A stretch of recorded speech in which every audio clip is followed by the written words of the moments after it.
So we know that you can look at this head and we'll know that she's turning away from us. And we know now that we can draw across the brow ridge. We can draw from corner of the eye socket to corner of the eye socket, across the bottom of the nose, corner of the mouth to corner of the mouth, the chin. And none of those are absolute just yet, but just to kind of get an idea. I'm going to draw the whole head, even though she's wearing a bonnet, but at least as a basic form, I want to get that indicated because we're going to wrap the bonnet over that. Okay. The brow ridges on her are pretty prominent. I don't want to draw anything too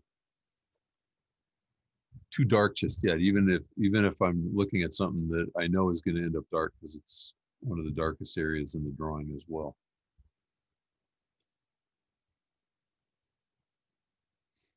Think about those relationships that we were talking about. So how much of the brow ridge and the eyeball up under the eye socket that we see over on that side of the head? Do we see the tip of the nose crossing the cheek? In this case, the answer is yes, we do. So,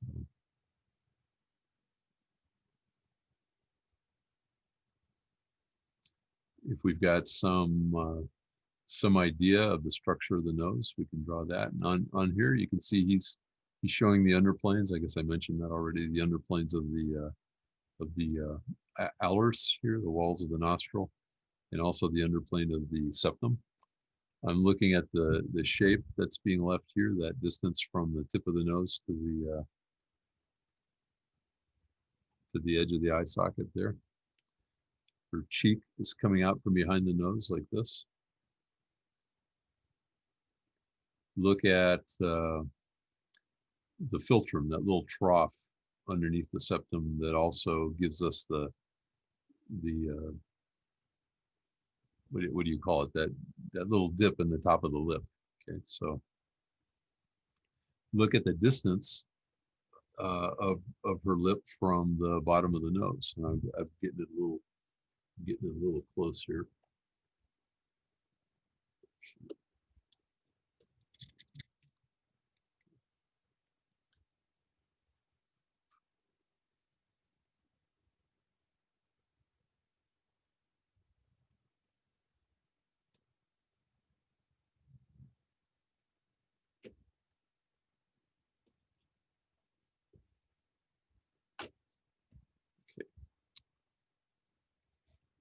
So let's see. All right, sorry about that.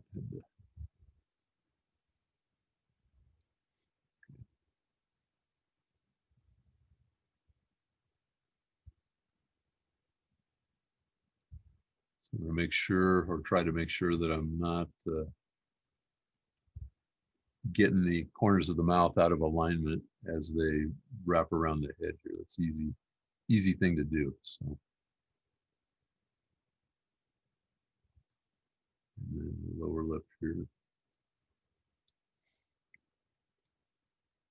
And maybe a little bit of that underplane on the lower lip, and then the chin below all of that, using the side of the pencil. So here on the bottom of the chin, this is probably going to end up being coarse shadow anyway. I'm going to come out from behind her nose here and see how much of the cheek do we see, and then what's the distance from the edge of the lip to the edge of the cheek there. So it looks like I've got to maybe get the tip of the nose out a little bit farther.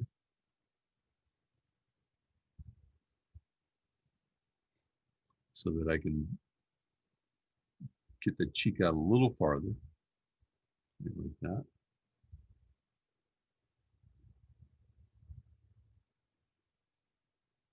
And some of this is still, bound to get adjusted. So we'll see. But, and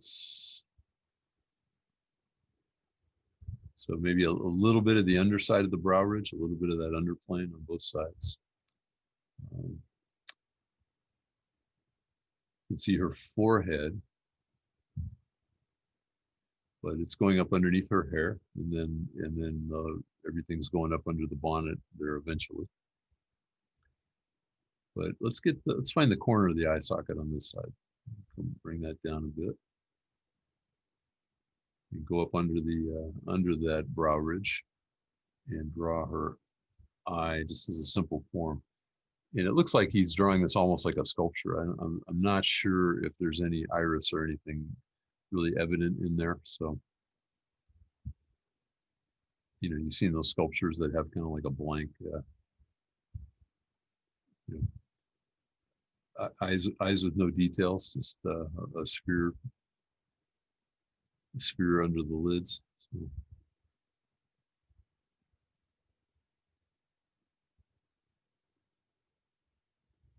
Okay.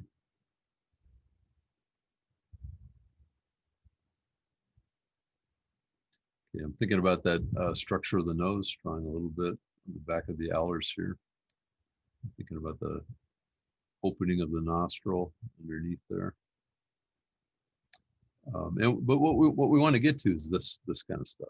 Start looking for these surfaces.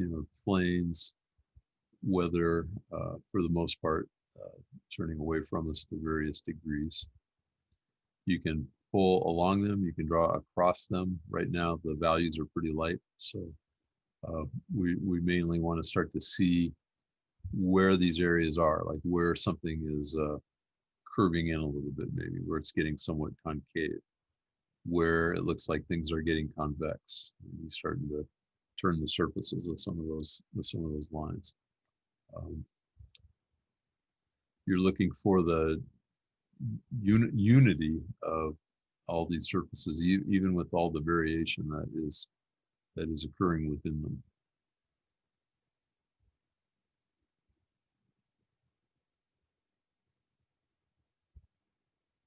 So you got places where you're going convex and then transitioning through places where things are going concave, and then they become convex again.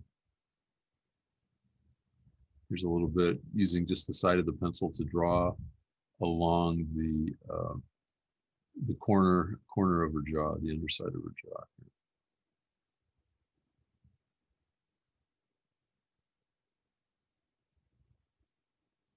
And if this is her chin, we have this area over in here. Well, here's a little bit of that area over on this side of the head.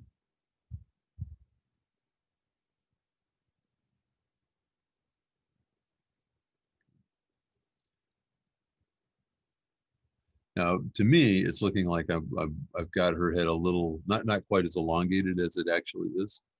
Hopefully, that will get better if we start drawing the bonnet.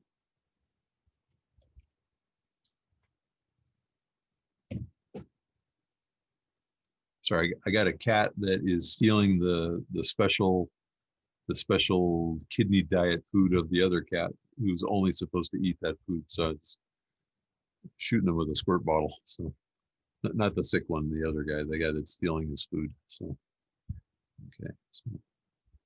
okay, so now as you start to get some of those tonal areas indicated, then you can start exploring the marks that he was using. So some of this cross hatching, and look at where the lines are very light in value and just very, very subtly kind of define the surface of the form. Look at places where he's starting to push the value and make things a little bit darker. Some of these areas where he's making things a lot darker, and he's got some of these crosshatch lines are pretty heavy.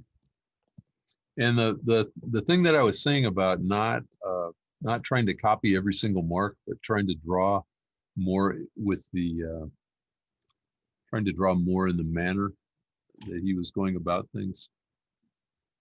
In the I don't know, in the simplest sense, I think that just means looking at those marks and going a little faster. So instead of really trying to copy every single one, you're saying, all right, I want my lines, my passages of tone, all of this to be as rhythmic and as deliberate, maybe as confident as his are.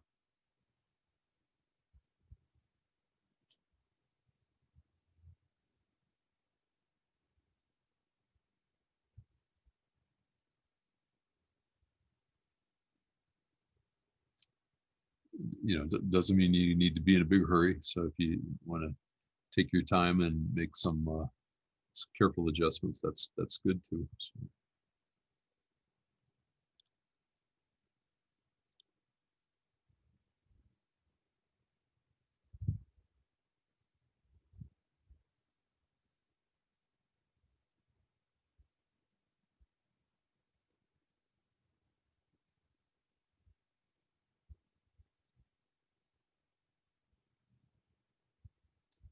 Up on those underplanes, so under the brow ridge.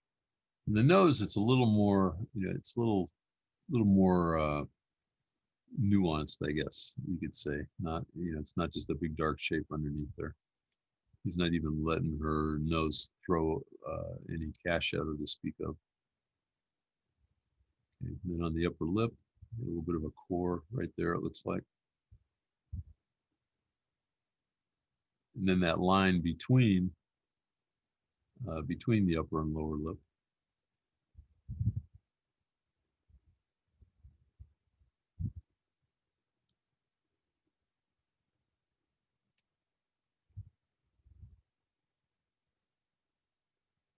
Corner of the mouth here. Far side, I don't think you quite see the corner of the mouth. Okay. Let's see, underneath the lower lip here, though, pretty dark. And throwing a little, well, there's a little core shadow there, and that's throwing a cast shadow here, which is tying into a pretty foreshortened core shadow along here.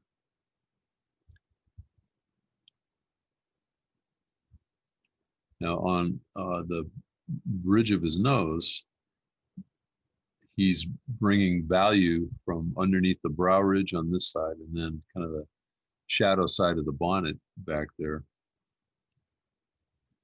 as a way to create contrast against the side of the nose here.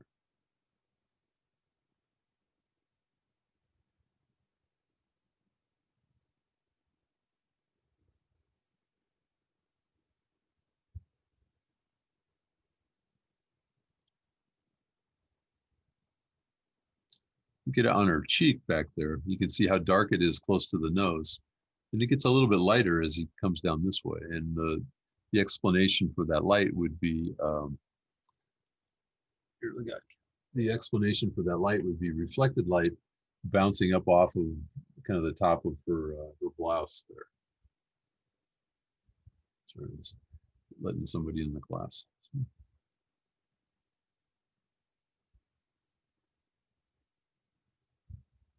But what it also does, it serves to not have that dark shape back there end up reading as flat and graphic.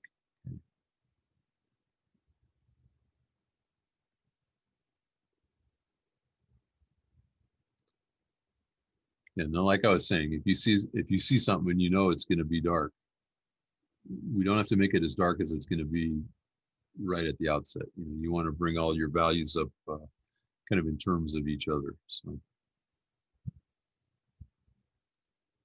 I'm still looking for the drawing and the structure here anyway. So.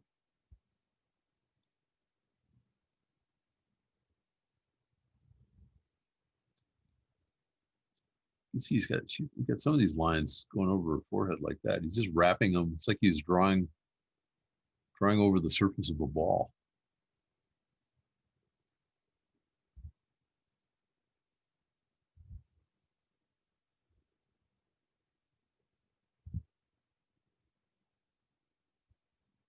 Okay, let's deal with that bonnet a little bit. Okay, so I'm going to look for if I'm satisfied with the like the corner of the eye socket here, and we're starting to get some idea of the cheek form through here.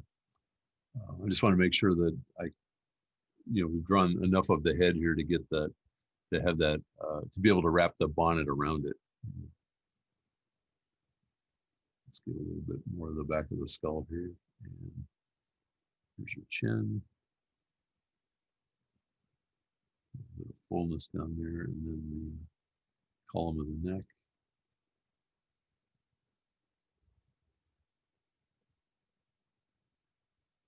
Okay, anyway, we've got these some points of reference now, so we can judge how near or far the folds in the bonnet will be.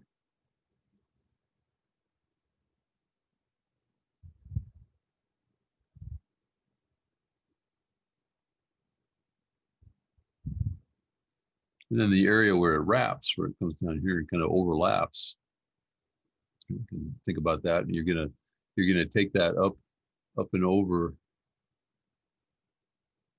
the whole skull, though. And I think I need to draw a little bit more of the bonnet first.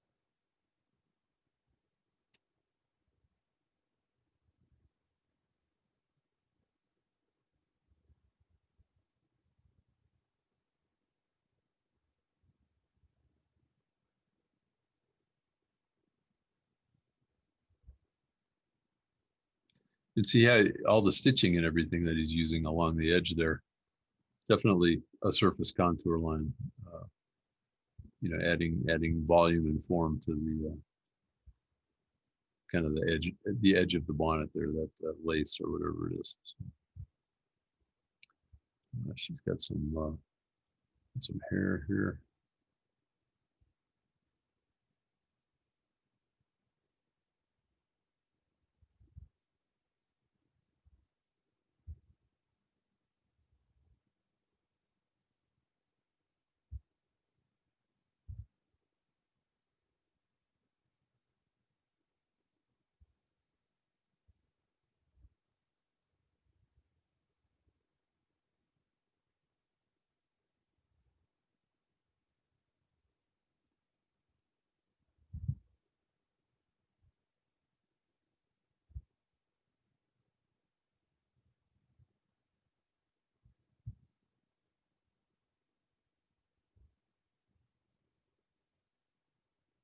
In areas like this, I'm feeling like I can go a little bit darker with the values of the hair because you know, it's not on the flesh, so it's not quite as crucial. You know, it's not going to disrupt the structure of the skull or anything if I suddenly make that a little darker. But and I do want something that will give me kind of a key to the value range that we're talking about in the whole drawing now. So let's bring this down.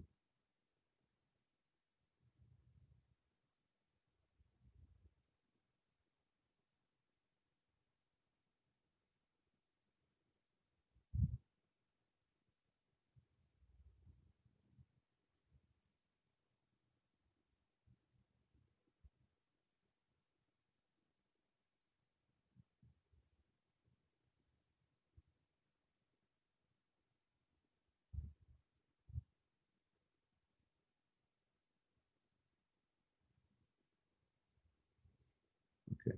Now we can make, you know, to kind of keep it feeling like this very light kind of fabric. So I don't want to make a heavy line here. But what line he was making really winds around quite a bit. And kind of overlaps as it goes up and over the head up there.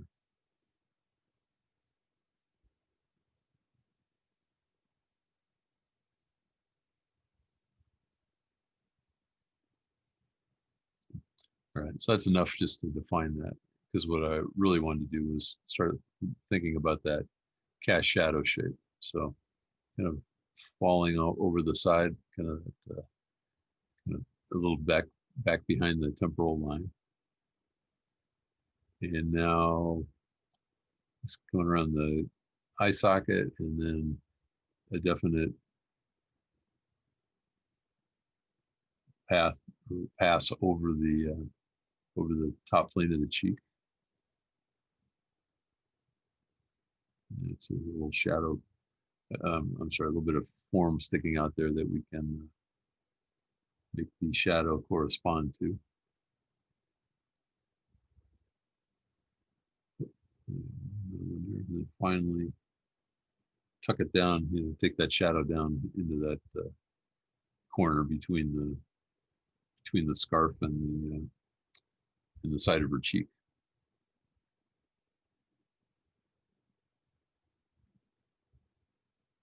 See, so in an area like this, you could draw a flat tone just to show that it's shadow.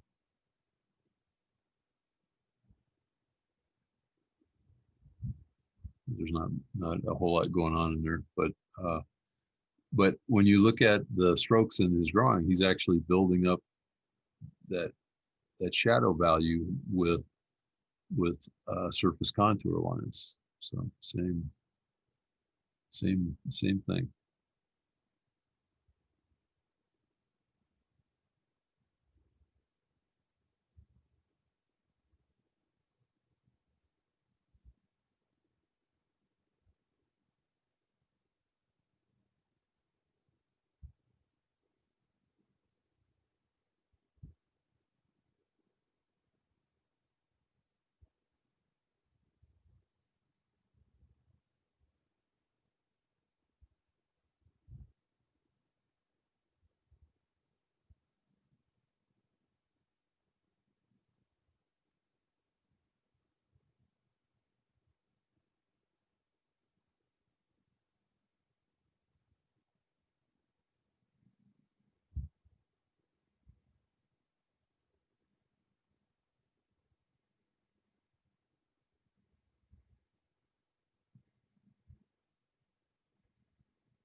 So gradually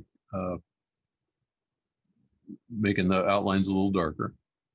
Where they're dark. Some places there's not really an outline; it's just an edge. Where he's bringing a dark value up against the light side of a form. So,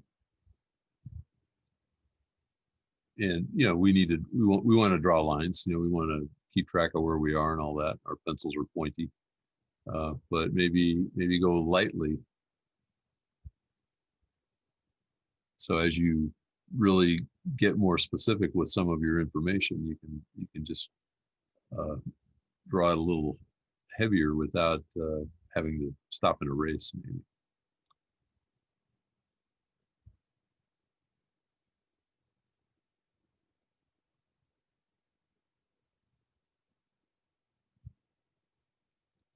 Looks like all this can stand to be a little darker too.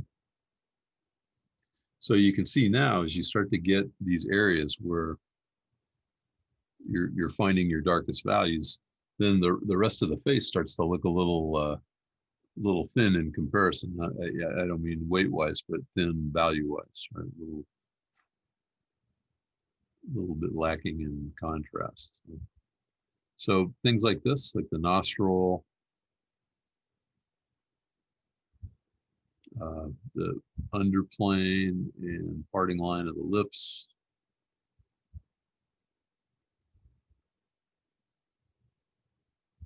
These are things that we know are going to be dark. There's a little cast shadow just just below the tear duct there. Kind of a bit of a core shadow on the eyeball itself. So he's trying to keep it from being just a flat white, empty. Well, I guess it's not an empty socket if it's got a big blank white eyeball in it. But, up here underneath the brow ridge, it's not only getting darker, but he's also kind of wrapping some strokes this way. Pretty lightweight ones, I guess, but still.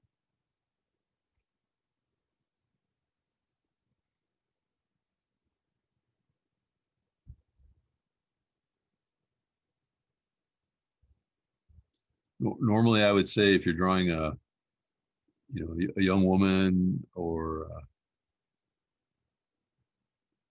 maybe a little kid, something like that, just be very careful about the trying to punch in those dark values and things. But on most of these drawings, he's got these people pretty, they're in pretty powerful illumination. So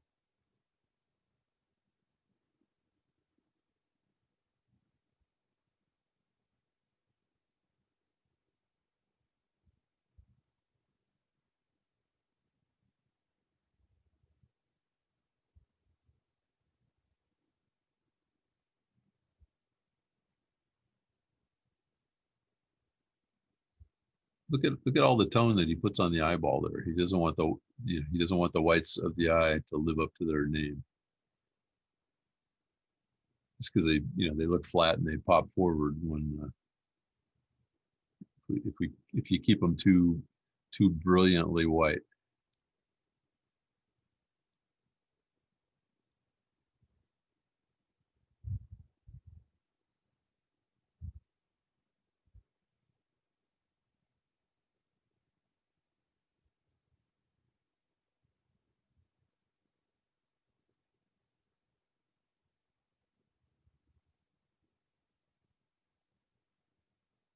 Okay, and now I would say not to be intimidated. Sometimes when you're working on a drawing and things are going okay, and you start to get a little more reticent about uh, pushing things at all. So maybe I better just kind of quit while I'm ahead. No drawing pun intended. But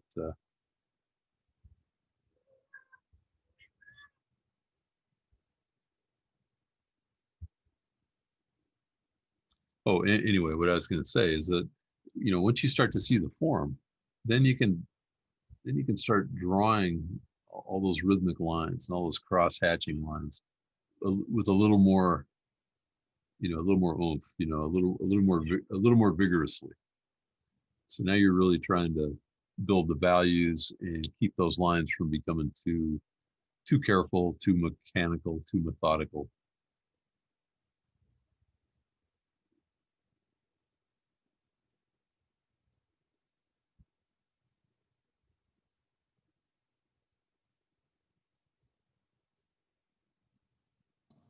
Professor, Yes. I think someone's trying to be let in. Oh, thank you. You're right. Now, how did you know? Did she text you, or can you see something here? She texted us. Oh, okay. I'm just curious, on your end, if you can see when people are in the waiting room or not. So it seems like something I ought to know by now, but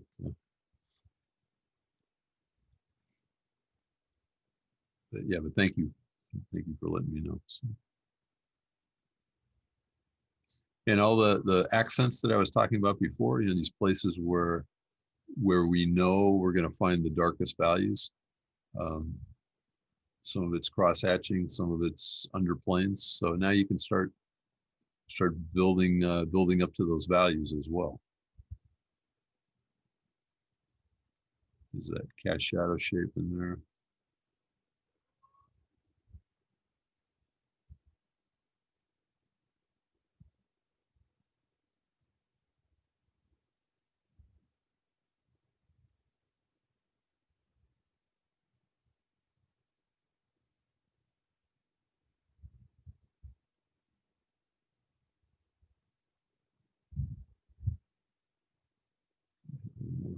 More tone on the bridge of the nose here.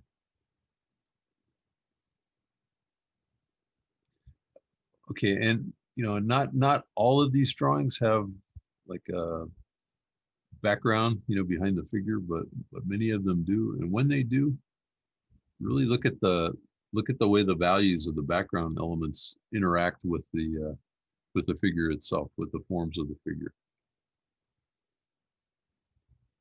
Because the system of light and dark, the system of contrast in it's a logic that you're establishing in the drawing. So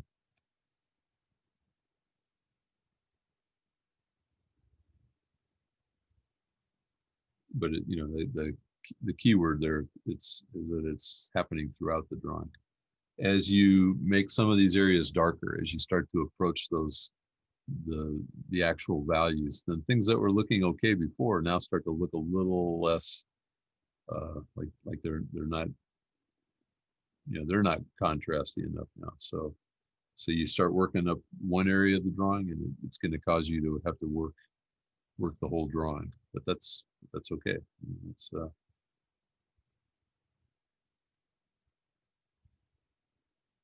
one of the things that you want to begin to see or realize is that uh, a lot of this is about relationships. So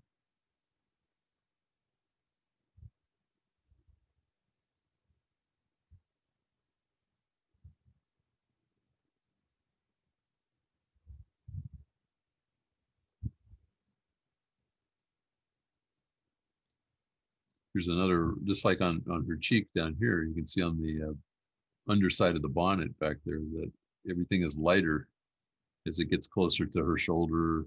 Um, gets denser as it goes up here and turns away from all that reflected light.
You can see he's even got a little bit of cross hatching in within those shadow areas. So he's still sculpting those surfaces.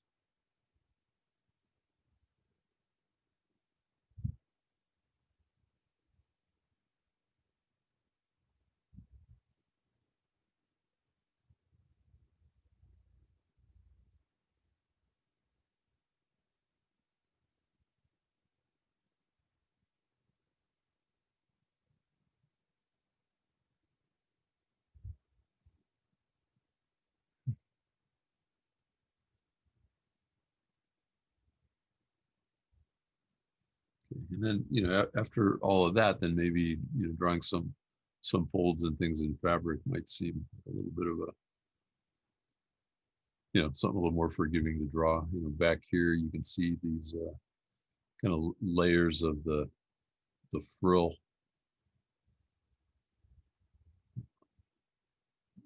on her bonnet, I guess, is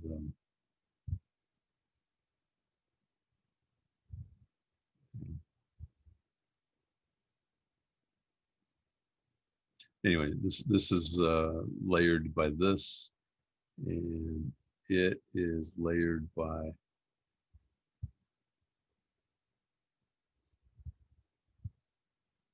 this, and that is layered by the next kind of fold of that fabric, and just kind of taking these, now they're kind of bunching up back there a little bit, and heading on down and around. And as they do, they're also, look at the lines across the shapes of the fabric. He's got them kind of winding, kind of spiraling over to show that that fabric is twisting somewhat. And then in areas like this, there's like no doubt. So,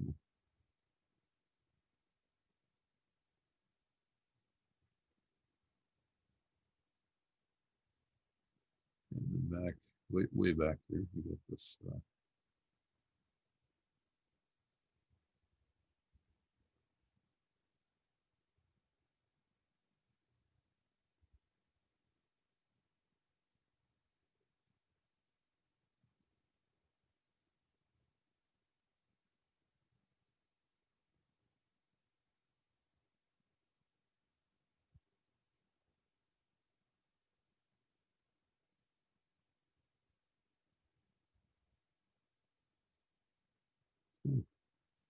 And then he's got these marks here, and you can start building up some tone, looking at the edges of some of these folds and compressions. So we start to get some darker marks in here too. Same thing, we'll get some accents and some sense of detail.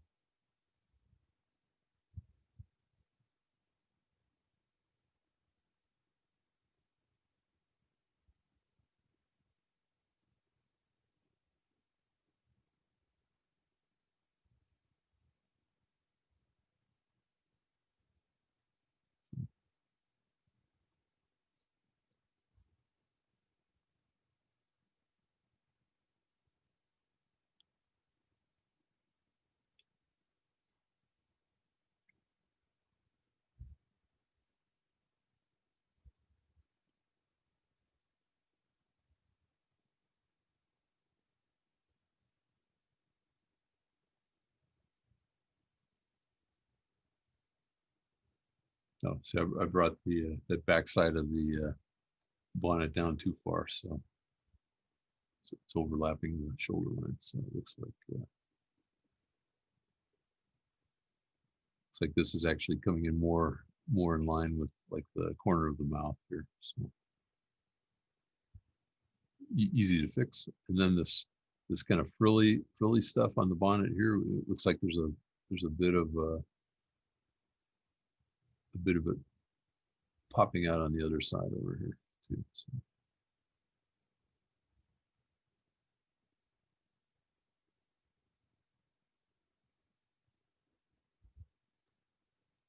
So anyway, is this making sense?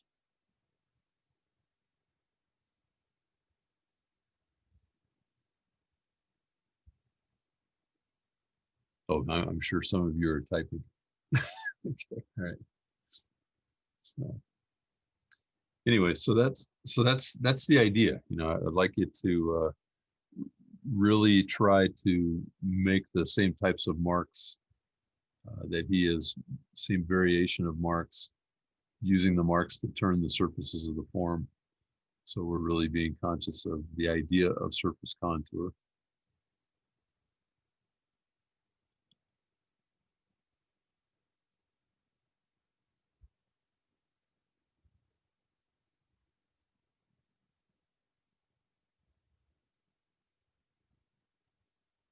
So, and what we can do, you know, again, like no pressure or anything, not to freak anybody out, but I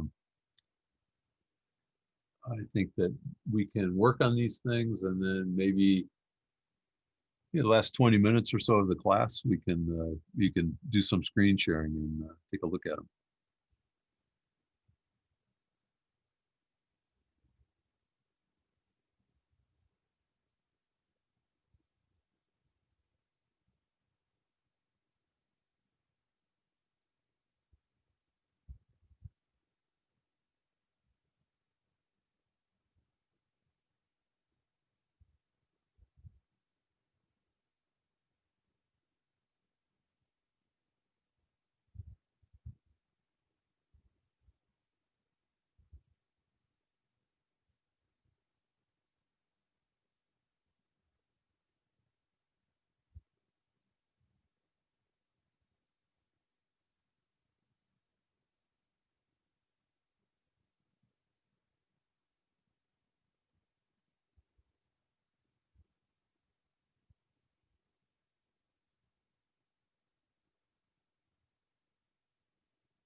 I think if you're doing these on big smooth newsprint, like 18 by 24 smooth, I would say go for it with a pastel pencil. But if you're working a little smaller like this, working in a sketchbook like I am, these are polychromos pencils.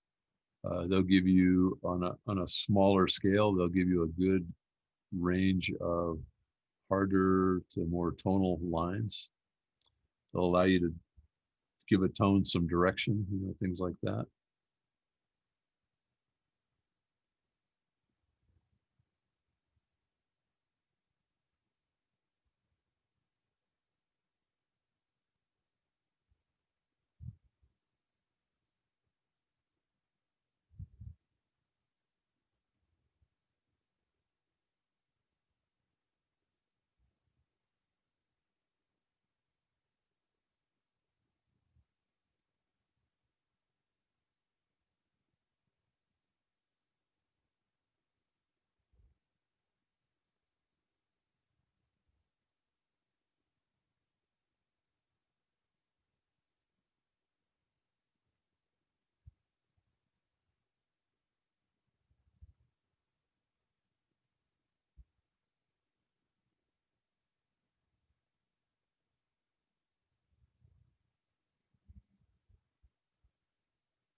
Oh, somebody got kicked out. There we go.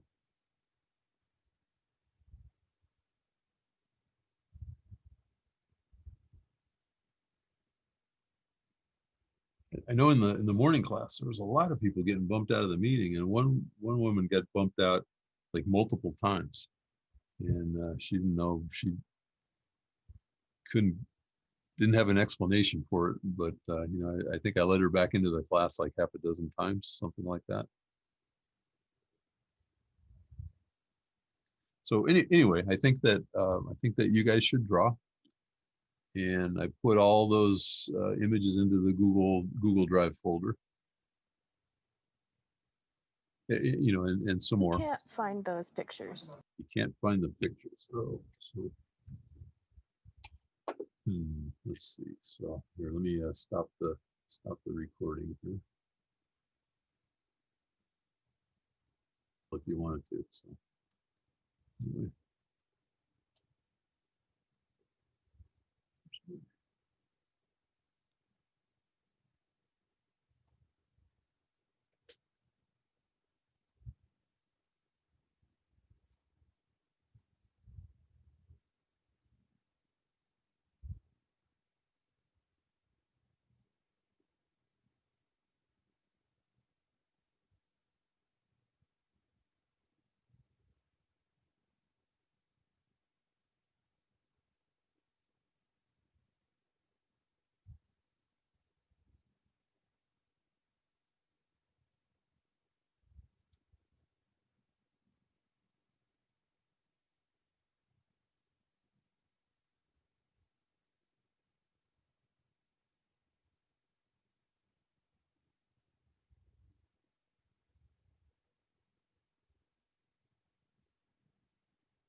Okay.